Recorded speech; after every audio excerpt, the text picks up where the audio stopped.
not bad. I no longer do the endorsement for the grocery stores, but suffice to say I am drinking the exact same beverage that I used to drink in my old videos. Coffee and almond milk. Nice.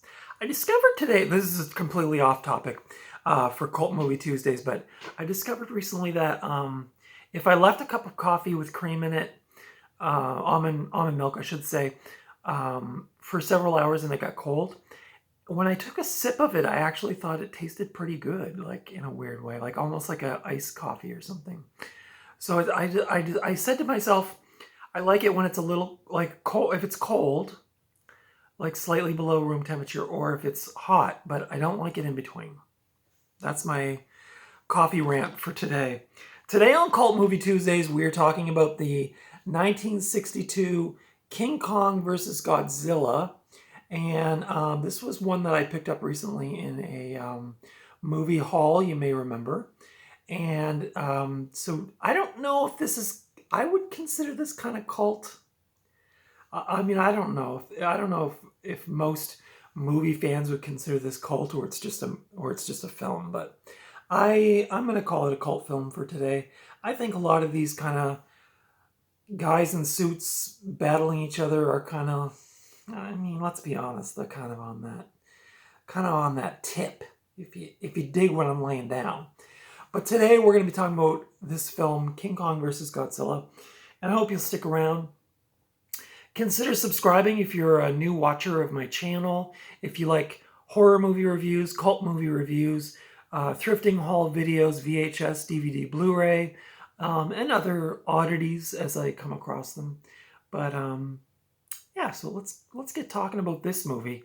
This was a first watch for me. I watched it a couple days ago, I guess. Yeah, and I I don't know. We'll get into it, okay? So anyway, this film is from 1962, although this version is the American version, which came out in 1963, and I'll explain what that is in a minute. This was directed by Ishirô Honda, produced and distributed by Toho Company Limited, which of course did, I think, all of the Godzilla movies, if I'm not mistaken. It's the first Toho Company film to have an appearance by King Kong. It was apparently the first time that both of these creatures appeared in color and in widescreen format. So that's kind of an interesting factoid, a movie factoid for you. This was the most attended Godzilla film in Japan in all time to this date. So kind of cool. Like I said, this American version was released in 1963. Oh boy. Now I have to do the cast, and again, my Japanese is not, I don't know any Japanese, so my apologies in advance for my pronunciation of these names. But Tadao Takashima, Kenji Sahara, Yu Fujiki, those are the Japanese stars. And for the American version, it also featured Michael Keith, Harry Halcombe, and Les Tremayne. I've heard that name before, but I can't place what else I might have seen that person in. But anyway, the notes on this film on Wikipedia are like 5 pages long. It was exhausting to put this review together, but I hope you stick with me. Let's show the back just for a little bit of a difference. Check out King Kong there. Yeah, he's just hanging out there. Yeah, the old King Kong. So yeah, the notation on this film is exhausting, so I hope this review doesn't go on for too long. I'll try not to let it go on for too long. But originally the movie, now get this, I did not know this, but originally the film was going to be King Kong versus Frankenstein, and it was going to be a giant Frankenstein battling it out with King Kong in San Francisco. I mean, could you imagine what that would have been like? Like when I read that, I thought, like, I want to see that movie instead, actually. But yeah, that idea was scrapped. Apparently, Marion C. Cooper, the creator of the 1933 King Kong, was vehemently opposed to the production of this film and it being made. He was really displeased that King Kong would be an actor in a suit. Obviously, in the original King Kong, it was stop motion animation. He even went so far as to sue Toho and Universal, claiming that he had the exclusive rights of King Kong. But in the end, that was not true. And the film production went ahead. Early drafts of the script were sent back by the production company, and they said, I got a quote here, they wanted to make the monsters as funny as possible. Apparently this was done to appeal to children. Apparently in Japan in that time, like in the early 60s, the kaiju movies, the big monster movies, were all the rage with the kids. And so they wanted to make the monsters in this movie more like kind of goofy. Well, we'll get to that in a minute. So yeah, even I guess the special effects guys and maybe girls on the production of this film were not impressed with the funny take. They did not want to see this happen. The film was originally to be filmed in Sri Lanka, but due to budgetary restrictions, it was filmed all in Japan on an island. I can't remember the name of the island, but the film's budget came in at around $432,000. But, you know, in 1962, that would have been quite a bit of money. And the estimated box office return was $10 million. So it did all right. It did all right. The actors in the suits were encouraged to work out their own stunts and their own fights in the film. And apparently the actors for those in the costumes based a lot of their moves on professional wrestling, which was apparently also becoming very popular in Japan around that time. There was a giant octopus in the film. Apparently there was 4. Now I forgot to look this up. Is it octopi or octopuses?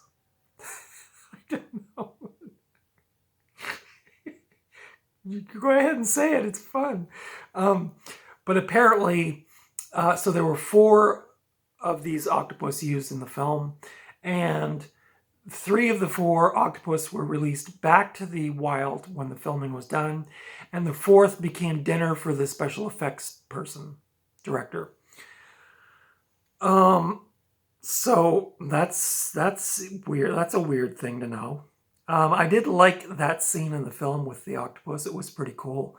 And there was like a brief moment where I was like, is that stop motion or is that a real octopus? It was a real octopus in the film. Well, technically 4 of them appeared in different scenes. And then sadly, one of them became dinner. Toho said that King Kong was the victor at the end of this film. There are apparently a bunch of rumors going around that it was Godzilla. When I watched the film, I mean, it's left pretty ambiguous. I don't know.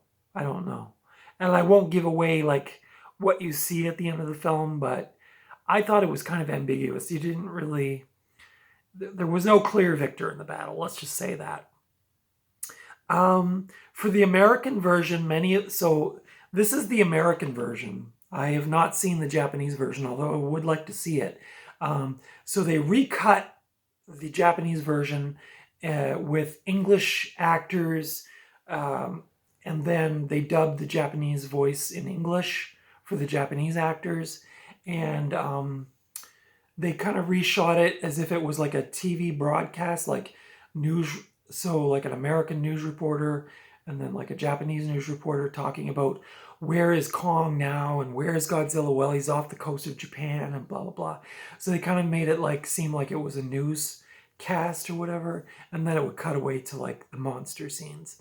So they recut it using these scenes. They cut out a bunch of the Japanese film, I guess for time. And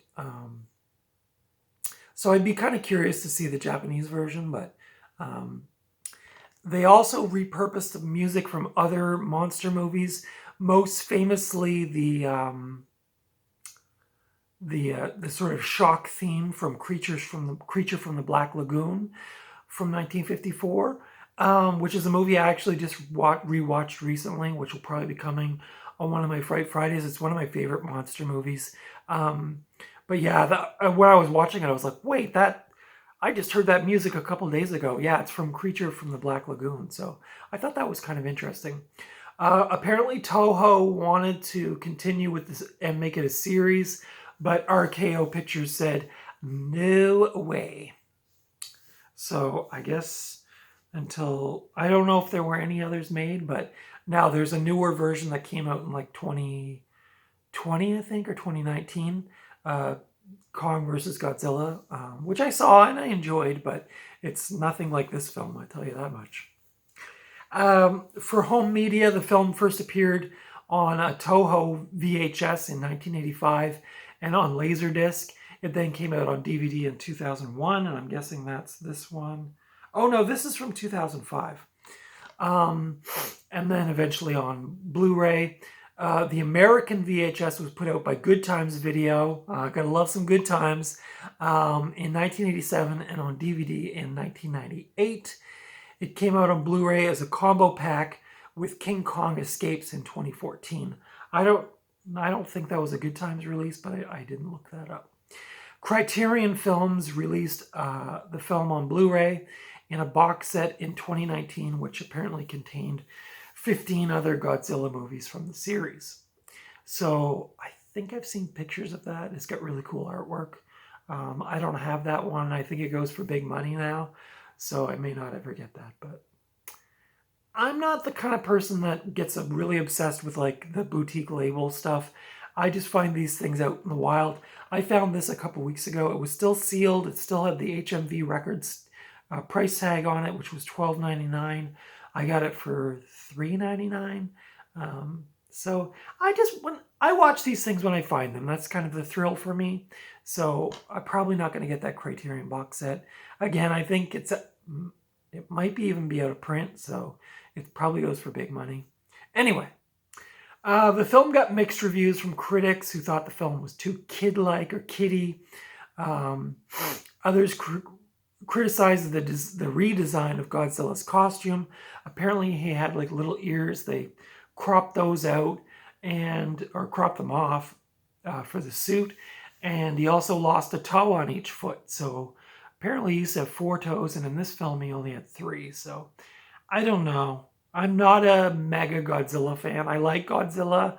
I appreciate it for its fun and its campiness and the battles and stuff like that, but I'm not like an aficionado, is what I'm trying to say. But like Godzilla just looks like Godzilla to me. Apparently they redesigned, I think his back too, so that he looks a little more like dinosaur-like. But you'd have to consult with a real Godzilla expert on that. I'm not that person, but I do love me some Godzilla. Every once in a while I just get in the mood and I'll throw one on. So yeah, the reviews were not great, although it was the most successful Godzilla movie in Japan as far as ticket sales and that goes. So I would give this a 3.5 out of 5. It's good for like a Saturday afternoon matinee kind of monster romp.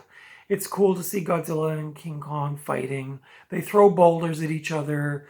They jump around. They make funny movements. And you can clearly see there where the studios were like, make it more fun for the kids. And so it's like, it's ridiculous. I mean, I'm not going to lie, it's ridiculous. But it is awesome as well if you just like to see these monsters fighting it out, duking it out. And again, the ending is kind of ambiguous, so I don't know. I don't know. I'm not going to say much more about it because I don't want to ruin it for you if you haven't seen it. If you want to stream it, unfortunately, it appears to not be available on any streaming service. But, you didn't hear it from me, but it might be available for free on some big video streaming service that has free videos. But you didn't hear it from me. I don't know. I don't know anything about it. And I don't know how legal the archive.org is as well, but that might be another place you could look. So this edition is from 2005 from Universal Studios, as I mentioned. There are absolutely zero special features on this, which really bothers me. There's no trailer. There's no nothing on this thing. It's annoying. But anyway, it's like the menu comes up and it's like movie, subtitles, and like, I don't know what the other thing was, but no special features. So if you're looking for that stuff, don't bother looking for it here because you're not going to find it. Yeah, that image on the side is pretty cool. It's very tiny. I guess you probably can't see it, but it's like King Kong bursting out of the water. There's the back for you to see if you want. There's the real synopsis. Sorry for the glare. There's some stills from the movie. I don't know if you can see those, but look at that. That end picture's pretty cool. Godzilla, you know, he can breathe fire and all that, and you know, he's pretty badass. I don't know if I've ever sworn on my channel before. But yeah, it's cool that, you know, it's the King Kong costume is quite bad. I mean, I can kind of get on board with the Godzilla, but the King Kong, and especially because I grew up with the 1976 King Kong, where again it was a person in a suit, but it was way more convincing with your close-ups and stuff. You can see there, like it's pretty cornball. It's very of its time, I guess you could say. So maybe if we put it through that lens, through that filter, this was the early 60s, so you know they were probably doing the best they could with what they had. So anyway, this is 1 hour 31 minutes. Hey, I like that. It's anamorphic widescreen 2.35 to 1. It's region 1. Subtitles English, Spanish, and French. The language is English Dolby Digital 2.0 mono. And I think that's all we have as far as info. So yeah, RKO was pretty tight with the copyright. So you can see right on the back here, it says character and name of King Kong by permission of RKO General Incorporated. So anyway, if you're looking for a good little Saturday afternoon, you know, goofy romp, I just watched Creature from the Black Lagoon last week. You could throw that on with this on a Saturday afternoon, make yourself a pizza. It would be great. It would be great. Have some friends over. I don't know. But yeah, it's that kind of movie. Don't go into this thinking this is going to be like the 2020 remake, because it's not. This doesn't take itself too seriously, but if you're looking for a fun monster romp, this is the one for you. So this has been Cult Movie Tuesdays right here on Night Owl Video. Thank you for watching. Give me the thumbs up if you like this content. Consider subscribing if you haven't already. Recommend my channel to friends and family who like physical media, movies, movie thrifting, horror movies, cult movies, and everything in between. Follow me over on Instagram at Night Owl Video. And until next time, I'll see you at the video store or the thrift store or just, you know, out and about. Take care. Bye.